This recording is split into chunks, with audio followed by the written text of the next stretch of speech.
নমস্কার বন্ধুরা, পম্পার কিচেনে আপনাদের সকলকে স্বাগত। আজ আমি আপনাদের সাথে শেয়ার করব একটা মালাই ডেজার্টের রেসিপি।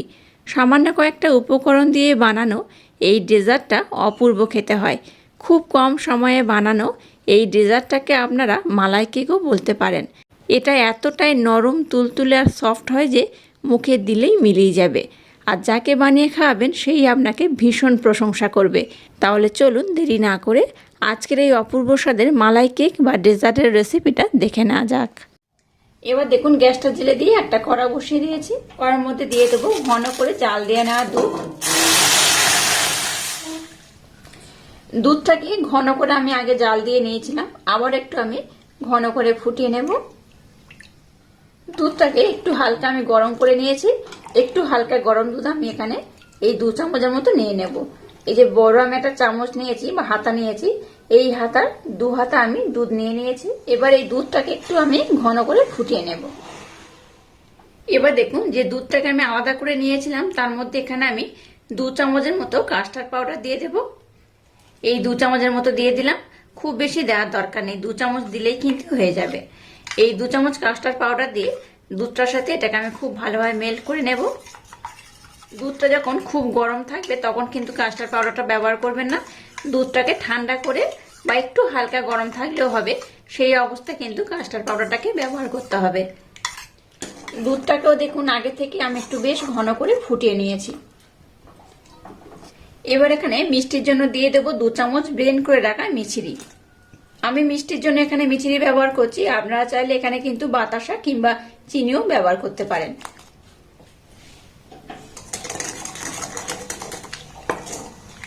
মিছরি দেওয়ার পর দুধটাকে আরেকবার আমি ফুটিয়ে নেব। যে কাস্টার্ড পাউডারটাকে আমি দুধের সাথে মেল্ট করলাম সেটা এখানে দিয়ে দেব। তবে একেবারে একসাথে সবটা দিয়ে দেবেন না, অল্প অল্প দিয়ে এটাকে কিন্তু এইভাবে একটু নাড়াচাড়া করতে হবে।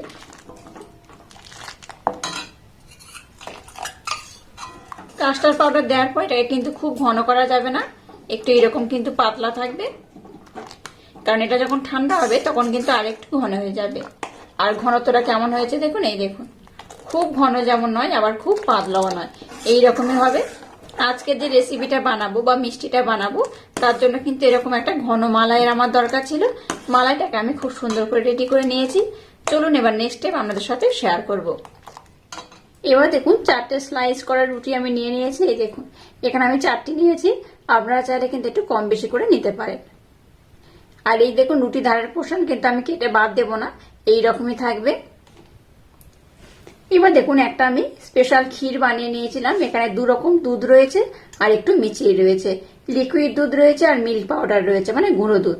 তো 2 রকম দুধ আর এখানে আমি মিছরি দিয়ে একটা ক্ষীর বানিয়ে নিয়েছিলাম। এবার দেখুন, একটা রুটি নিয়ে নিয়েছি। রুটির মধ্যে এইভাবে ক্ষীরটাকে আমি ভরে ভরে দিয়ে দেব।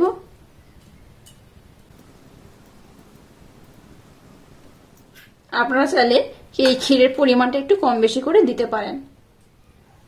ক্ষীরটাকে দেখুন ভরে ভরে দিয়ে দিয়েছি। এবার একটা রুটির উপরে আর একটা রুটি আমি দিয়ে দিলাম। আবার দেখুন ক্ষীর নিয়েছি, আবার এর মধ্যে আমি এইভাবে দিয়ে দেব।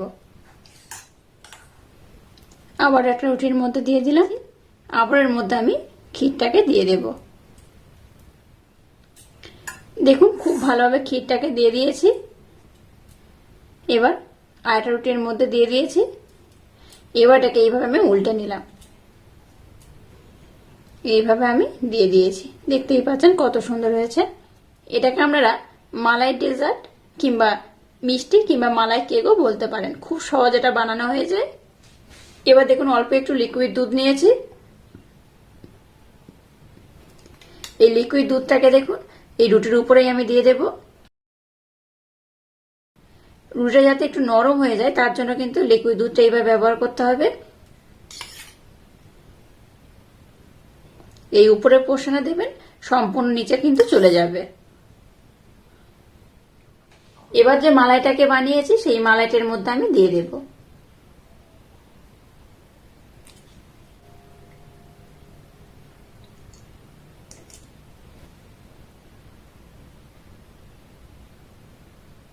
মালাইটাকে দেখুন উপর থেকে আমি খুব সুন্দর করে দিয়ে দিয়েছি। এবার কিছুটা আমসত্ত্ব নিয়েছি, উপর থেকে দিয়ে দেব। আপনারা আপনাদের মনের মতো করে এটাকে ডেকোরেশন করতে পারেন। যে কোনো ড্রাই ফ্রুট দিয়ে এটাকে ডেকোরেশন করা যায়। আপনারা আপনাদের মনের মতো ড্রাই ফ্রুট এখানে ব্যবহার করবেন। কিছুটা আমন্ড নিয়েছি, আমন্ডটাকেও দিয়ে দেবো উপর থেকে। আর কিছুটা পেস্তা নিয়েছি, এটাকেও দিয়ে দেব। দিলে কি হবে, দেখতে তো সুন্দর লাগবে, খেতেও কিন্তু অসম্ভব মজাদার হবে। আজকে দেখুন মালাই ডেজার্ট বা মালাই কেকটা একদম রেডি হয়ে গেছে, আর কত সুন্দর দেখতে হয়েছে। এবার দেখুন আমাদের কেটে দেখাচ্ছে এটা কত সুন্দর হয়েছে। এই দেখুন এইভাবে একদম কিন্তু নরম তুলতুলে হয়ে যায়, আর একবার খেলে দেখবেন আপনাদের বারবার খেতে ইচ্ছা হবে। এই দেখুন, দেখলেন তো ভিতরটা কেমন পুরে ভরপুর হয়েছে। এই দেখুন ভিতরে যেহেতু একদম ক্ষীরে ভরপুর, আর বাইরে থেকেও কিন্তু খুব সুন্দর হয়েছে। দেখে বুঝতেই পারছেন কতটা লোভনীয় দেখতে হয়েছে আর কতটা সুন্দর হয়েছে। দেখুন ভিতরের পোর্শনটা দেখাচ্ছে, দেখুন কত সুন্দর হয়েছে। একবার হলো এইভাবে ট্রাই করবেন, আশা করছি আপনাদের ভীষণ ভালো লাগবে। আর আজকের এই ইউনিক স্টাইলের মিষ্টির রেসিপি বা এই কেকের রেসিপিটা যদি আপনাদের ভালো লাগে, তাহলে চ্যানেলটাকে লাইক, শেয়ার, কমেন্ট এবং সাবস্ক্রাইব করবেন, আর পাশে থাকা বেল আইকনটা প্রেস করে দেবেন। তাহলে টাটা, আবার দেখা হচ্ছে নতুন কোনো রেসিপি নিয়ে।